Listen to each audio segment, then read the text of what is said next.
Oi, gente, bom dia. Nesse vídeo eu vou falar um pouquinho para vocês sobre o TEA e sobre os instrumentos que nós temos disponíveis para avaliar a criança quando ela apresenta a suspeita do TEA, né? Quando a escola percebe, ou a família nota algum indício do TEA que a gente antes só chamava de autismo, mas agora é transtorno do espectro autista. O TEA ele pode se apresentar em diferentes níveis de gravidade, né, e de diferentes formas nas pessoas, né? Hoje em dia já se tem visto muitos adultos que nunca foram diagnosticados quando eram criança, e é importante que a gente tenha clareza de que as evidências científicas mundiais, né, então são artigos publicados em vários cantos do mundo, demonstram que é preciso que esse diagnóstico ou essa suspeita seja esclarecida desde antes dos 3 anos, para que as intervenções precoces sejam tomadas, sejam feitas logo nesse período, tá certo? Então, os profissionais de saúde, dentre eles o psicólogo, precisa estar treinado, precisa ter esse olho de avaliador, né, para detectar esses indícios logo cedo, o mais cedo possível, tá bem? Então, nós temos 2 instrumentos que têm se destacado bastante.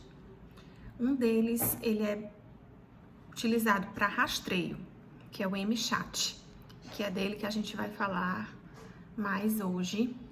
E um outro instrumento, que é o Protea, ele foi publicado agora pela editora Vetor, é o Protea R, né? Nós já temos na nossa Testoteca e na Unifor, mas ele é um instrumento que exige um pouco mais de treino, né? Apesar dele não ser restrito aos psicólogos, mas ele exige mais treino para aplicação, porque se trata de uma observação sistemática. Então tem todo um protocolo de entrevistas e de observações que precisam ser seguidos à risca, conforme a padronização, dividido em 3 sessões. A primeira sessão é uma sessão mais livre, depois a segunda é semi-estruturada, a segunda é mais estruturada, com alguns passos a serem seguidos. E depois tem um protocolo de apuração, onde vai ser detectado se não existe risco, se existe um risco relativo, ou se existe sim o risco para o TEA. E a partir daí se ampliar as outras investigações que serão necessárias. O MChat, por outro lado, ele é um instrumento mais simples, é uma escala composta de 23 itens, tá bom? Então, nesses 23 itens vão ter perguntas que serão respondidas pelos pais ou cuidadores da criança. E de que criança a gente está falando? É aquela criança de 18 meses a 30 meses, certo? Então, caso a criança tenha um pouco mais de idade do que isso, você tem que pedir para que esses responsáveis tentem se lembrar de quando ela era menorzinha. Por isso que o ideal mesmo é que a criança venha cedo ser avaliada. Isso é muito importante, que a gente receba as crianças pequenas. E se você não estiver disposto a isso, enquanto psicólogo, encaminhe para o seu colega que faz esse trabalho. Porque nesse tipo de caso do TEA precisa ser cedo. Mesmo que o diagnóstico não seja fechado, se houver o risco para, já precisa sim receber ajuda psicológica e de outros profissionais, como às vezes terapeuta ocupacional, fonoaudiólogo, neuropediatra, para acompanhar as comorbidades que muitas vezes aparecem. Quais são as principais características do TEA? Eu vou ler aqui para vocês algumas, para que vocês pensem e reflitam um pouco em como pode ser diferente em cada pessoa. Ela não precisa ter todas essas características que eu vou dizer, tá bem? Então, a pessoa com TEA, ela pode apresentar dificuldade no engajamento social. Então, para ela ter iniciativa para entrar numa brincadeira com outra criança ou com um adulto, né? Enfim, ela tem dificuldade de tomar essa iniciativa para entrar em contato social com o outro.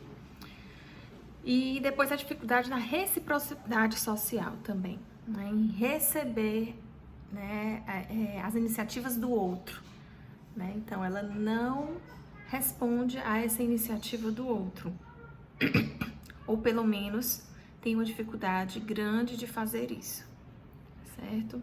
Ou não responde conforme uma adequação social. A atenção compartilhada é comprometida, então muitas vezes ela já até tem algum tipo de interação e tudo, mas às vezes o que é que acontece? Quando a gente olha para algo que nos admira, que a gente expressa alguma emoção, a tendência é que a pessoa olhe e tente ver o que é que a gente está tão interessado, o que é que a gente está emocionado, com o que é que a gente está tão empolgado. A criança com TEA, ela não tem isso, ela fica apática, né? Independente do outro estar demonstrando alguma emoção, alguma expressão de surpresa, né? Parece que não está notando nada nesse sentido. Eles têm muita dificuldade no brincar simbólico e no brincar funcional. Então, às vezes, ele até começa a brincar com o brinquedo, né? E aí eu não tô falando nem de estar brincando com alguém, mas tá brincando ali na dele, né? Com o brinquedinho. Ele brinca um pouco, mas esse brincar, ele estagna rapidamente. Ele não desenvolve um brincar simbólico elaborado, um brincar funcional que tem uma continuidade, um desenrolar de uma história, tá certo? Ele não faz uso de teoria da mente ou não faz um uso tão apropriado de entender a intencionalidade do outro, de entender que se passam pensamentos também na cabeça do outro. Não busca por ajuda, o que é algo bem preocupante, porque às vezes ele está passando por alguma dificuldade, sentindo sede, ou fome, alguma coisa, ele não avisa. É claro que isso a gente está falando de uma situação acentuada, né? Alguns eles que já foram mais estimulados, que os pais, né, conseguem realmente ensinar muitas coisas, já conseguem fazer isso, tá bem? Então isso não é para todos os casos, mas são coisas que precisam ser verificadas até para que na intervenção isso seja trabalhado. Os interesses restritos, sempre naquela mesma coisa, ou só gosta de futebol, ou só gosta de bola, ou só gosta de brincar de carrinho, ou sempre com a mesma roupa.